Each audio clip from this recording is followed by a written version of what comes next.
Hello दोस्तों, आज हम लोग फिर से एक नए टॉपिक के साथ आते हैं और ये टॉपिक है जियो पॉलिटिक्स ऑफ इंडियन ओशियन, यानी कि भारतीय हिंद महासागर की भू राजनीति। तो इसमें हम लोग देखते हैं कि ये बहुत ही इम्पोर्टेंट टॉपिक है ज्योग्राफी ऑप्शनल का। तो इसमें देखते हैं कि सबसे पहले देखते हैं कि जियो पॉलिटिक्स किसको कहते हैं। तो जियोपॉलिटिक्स शब्द का सबसे पहले जो वर्ड का यूज किया गया था वो जेलन के द्वारा यूज किया गया था। इसे लिखते हैं जेलन के द्वारा यूज किया गया था। ये मतलब जो कॉलोनियल पीरियड था उस समय ये वर्ड को यूज किया गया था। तो उस समय के जो अंग्रेज़ों के द्वारा जो मिलिट्री और स्ट्रेटजिक अलायंस या फिर यूरोपियन कंट्रीज़ के द्वारा आपस में जो स्ट्रेटजिक और मिलिट्री अलायंस बनाया जाता था, तो उस संदर्भ में इन्होंने इस वर्ड को यूज किया था। लेकिन वर्तमान संदर्भ में अगर हम देखते हैं तो जियोपॉलिटिक्स का जो वर्ड का जो मीनिंग है वो बहुत ब्रॉड हो चुका है और इसके जो मीनिंग है अभी वो ना सिर्फ मिलिट्री और स्ट्रेटजिक अलायंस तक रह गया है, बल्कि जो भी पॉलिटिकल मैन्योरिंग और किया जाता है ताकि जो भी ट्रेड रिलेशन है उनको बनाने के लिए, और जितना भी ये जो नेशनल और इंटरनेशनल मंच पे ये जो गिमिक्स खेले जा रहे हैं, ये सारे को आज के संदर्भ में हम जियोपॉलिटिक्स के संदर्भ में देख सकते हैं। अब हम ये तो जियोपॉलिटिक्स का मतलब हुआ। अब हम देखते हैं कि geopolitics of the Indian ocean, यानी कि हिंद महासागर में जियोपॉलिटिक्स का क्या महत्व है। जैसे हिंद महासागर जो है वो एकमात्र ऐसा कंट्री है, मतलब ओशियन है, जो कि किसी कंट्री के नाम पे रखा गया है, इंडिया के नाम पे रखा गया है। तो इंडियन ओशियन जो है वो बहुत ही शांत था। जब कॉलोनियल पीरियड था तो ये ब्रिटेन के कंट्रोल में था, तो उस समय इसको सी ऑफ ट्रैंक्विलिटी कहा जाता था, यानी शांति का सागर कह सकते हैं इसको। ब्रिटेन ने यहाँ पे इस तरह से व्यवस्था बनाई रखी थी कि इंडियन ओशियन को सी ऑफ ट्रैंक्विलिटी कहा जाता था। लेकिन और इंडियन ओशियन को ब्रिटिश लेक भी कहा जाता था, यानी कि ये ब्रिटेन का लेक। लेकिन और ब्रिटेन को इंडियन ओशियन की रानी कहा जाता था, क्वीन ऑफ इंडियन ओशियन। लेकिन सेकेंड वर्ल्ड वार होता है, देखते हैं कि धीरे धीरे ब्रिटेन मतलब सुपर पावर नहीं रह जाता है और फिर यूएसए का इमरजेंस होता है। उसके बाद क्या होता है कि ब्रिटेन यहाँ से धीरे धीरे हटने लगता है और 1972 तक उसने स्वेज नहर, जो कि इंडियन ओशियन का मुख्य द्वार कह सकते हैं, वो 1972 में इजिप्ट को दे दिया वो, और खुद वहाँ से हट गया। तो इस प्रकार से ब्रिटेन यहाँ से हट गया। तो अब इस पूरे एरिया में शांति स्थापित करने के लिए सारे कंट्री ने वहाँ पे इस तरह से निमंत्रण दे दिया कि सारे कंट्री आइए और यहाँ पे अपना प्रेजेंस बनाइए। तो जैसे यूएसए, यूरोप के सारे कंट्री, यूरोप ने तो डियागो गार्सिया में आकर के यहाँ पे अपना एक बैलिस्टिक मिसाइल 8000 किलोमीटर दूर है, जो कि वहाँ से उसके वाशिंगटन से वहाँ पे आकर के मिलिट्री बेस इस्टेब्लिश कर दिया यूएसए ने। इसी प्रकार से रसिया, चीन, सारे कंट्री यहाँ पे आकर के अपना मिलिट्री और स्ट्रेटजिक अपना बनाने लगे अलायंस। अब आज के संदर्भ में हम देखते हैं कि यहाँ पे जो भी हो रहा है घटना जियोपॉलिटिक्स ऑफ इंडियन ओशियन, उसके पीछे बहुत सारे ज्योग्राफर्स ने बहुत सारे थ्योरी दिए हैं कि यहाँ पे क्यों ऐसा हो रहा है। तो हम लोग थ्योरी को एक एक करके देखते हैं। सबसे पहला अगर हम थ्योरी देखते हैं तो वो है कोल्ड वार थ्योरी।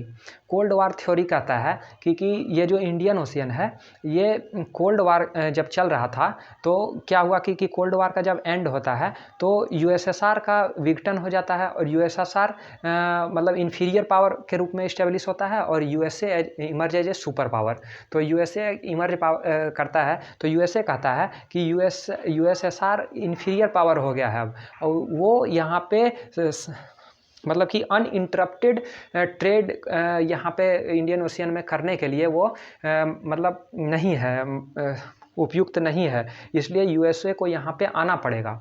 इस क्रम में यूएसए ने क्या किया कि डियागो गार्सिया में अपना एक मिलिट्री बैलिस्टिक मिसाइल सेटअप किया और उसने क्या किया कि जेद्दा, जो कि सऊदी अरब में है, वहाँ पे अपना मिलिट्री बेस इस्टेब्लिश कर दिया।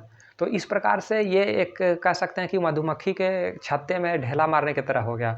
तो अब बहुत सारे कंट्री ने यहाँ पे आकर के अपना मिलिट्री बेस स्थापित कर दिया। जैसे रूस ने बगदाद में आकर के अपना मिलिट्री बेस इस्टेब्लिश कर दिया, फिर फ्रांस ने रियूनियन आइलैंड पे कर दिया, फिर देखते हैं कि चीन जो है वो आपको जिबूती में कर देता है अपना मिलिट्री बेस इस्टेब्लिश। तो इस प्रकार से सारे कंट्री ने इंडियन ओशियन में अपना बनाना चालू कर दिया अपना इस्टेब्लिशमेंट। तो ये हो गया कोल्ड वार थ्योरी, ये जो करंट जियोपॉलिटिक्स है इंडियन ओशियन के लिए। फिर दूसरा थ्योरी देखते हैं, वो है डोमिनो हाइपोथेसिस या फिनलैंडलाइजेशन, फिनलैंडिज्म इसको कह सकते हैं आप। कि जैसे कि जब इनिशियली में जब सेकेंड वर्ल्ड वार ख़त्म हुआ तो यूएसएसआर ने जितने भी इंडियन मतलब कि यूरोप के कुछ कंट्री जैसे फिनलैंड हो गया, ईस्टर्न यूरोप के कंट्रीज़ हो गए, और फिर साउथ इंडियन ओशियन रिम के जो कंट्री हैं जैसे वियतनाम, साउथ कोरिया, यहाँ पे कम्युनिस्ट गवर्नमेंट इस्टेब्लिश करने की कोशिश किया गया यूएसएसआर के द्वारा। तो यूएसए कहता है कि यहाँ पे डेमोक्रेसी या फिर शांति वातावरण स्थापित करने के लिए यूएसए का आना ज़रूरी है, इसलिए यहाँ पे यूएसए ने अपना प्रेजेंस स्थापित किया। तो ये भी एक थ्योरी है।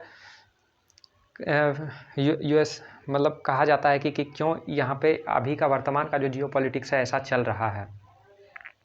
फिर दूसरा थ्योरी देखते हैं, वो है रिसोर्स थ्योरी। रिसोर्स थ्योरी ये रोकोपोन के द्वारा दिया गया था। इसके अनुसार से कहा जाता है कि इंडियन ओशियन जो है यहाँ पे बहुत सारे रिसोर्स हैं।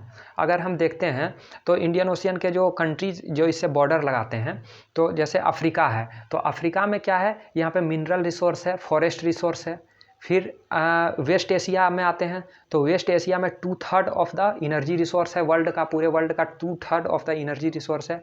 फिर साउथ एशिया में आते हैं तो साउथ एशिया में ह्यूमन रिसोर्स है, स्किल पॉपुलेशन है यहाँ के लोग।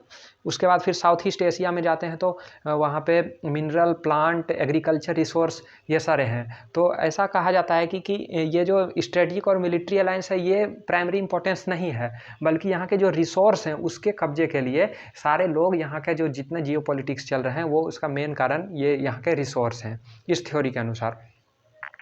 उसके बाद आते हैं अगला थ्योरी में, तो अगला थ्योरी है रिमलैंड थ्योरी। ये स्पाइकमैन के द्वारा दिया गया था।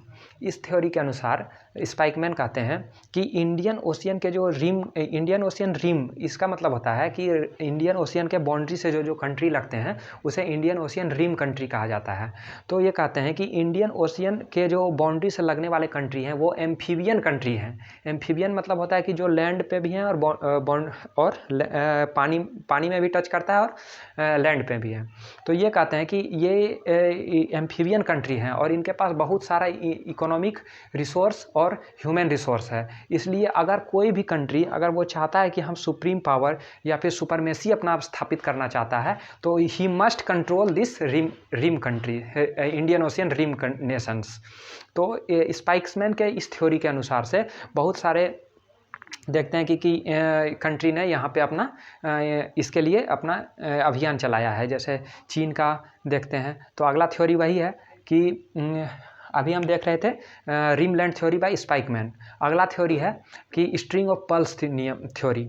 ये स्ट्रिंग ऑफ पल्स थ्योरी जो है ये यूएसए के फॉरेन डिपार्टमेंट के द्वारा निकाला के वहाँ से आया है।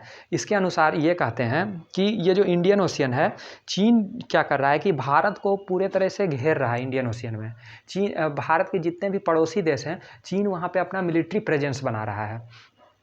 जैसे मान लेते हैं म्यांमार हो गया, श्रीलंका हो गया, मालदीव्स हो गया, सेशेल्स हो गया, जिबूती हो गया, तंजानिया हो गया, पाकिस्तान हो गया, ये सारे कंट्री में चीन अपना मिलिट्री बेस स्थापित कर रहा है। तो स्ट्रिंग ऑफ पल्स नियम के अनुसार चीन जो है पूरे इस एरिया में अपना इस्टेब्लिश कर रहे हैं मिलिट्री बेस। तो इस प्रकार से देखते हैं कि ये सब सारे थ्योरी हैं जो कि बताते हैं प्रेजेंट सिचुएशन ऑफ कि इंडियन ओशियन में आज के जो जियोपॉलिटिक्स हैं वो किस प्रकार हैं। अगला देखते हैं कि इंडिया का क्या रोल हो सकता है इस इंडियन ओशियन रिम एसोसिएशन में या फिर इंडियन ओशियन में के जियोपॉलिटिक्स में। तो इंडिया जो है ये जो है इंडिया का टोटल बाउंड्री का अगर हम बात करते हैं तो कुल 7516 किलोमीटर बाउंड्री जो है वो इंडिया का वो लगता है इसके साथ इंडियन ओशियन में। कुल अगर आइलैंड की बात करते हैं तो इंडिया का 600 आइलैंड ये इंडियन ओशियन में है। और फिर इंडिया का जो 1600 किलोमीटर है करीब प्रोजेक्शन जो है इंडिया का कन्याकुमारी का, वो इंडियन मतलब ये इक्वेटर से 1600 किलोमीटर पड़ता है। तो इंडिया इस प्रकार से अगर देखते हैं तो India can play an important role. जैसे कि जो पूरा नॉर्थ इंडियन ओशियन है उसका अगर हम एरिया की बात करते हैं तो वो 55 लाख स्क्वायर किलोमीटर है। तो इस प्रकार से ये इंडियन ओशियन में टोटल 36 लिटोरल और 36 कोस्टल और 11 लिटोरल कंट्री हैं। तो उन सब में इंडिया एक नेचुरल लीडर है साइंस एंड टेक्नोलॉजी के फील्ड में, और भी सारे फील्ड में इंडिया एक नेचुरल लीडरशिप की तरह है और कार्य कर सकता है। तो इस प्रकार से इंडिया का और जियोपॉलिटिक्स ऑफ इंडियन ओशियन में हम लोग इस तरह से लिख सकते हैं। Thank you.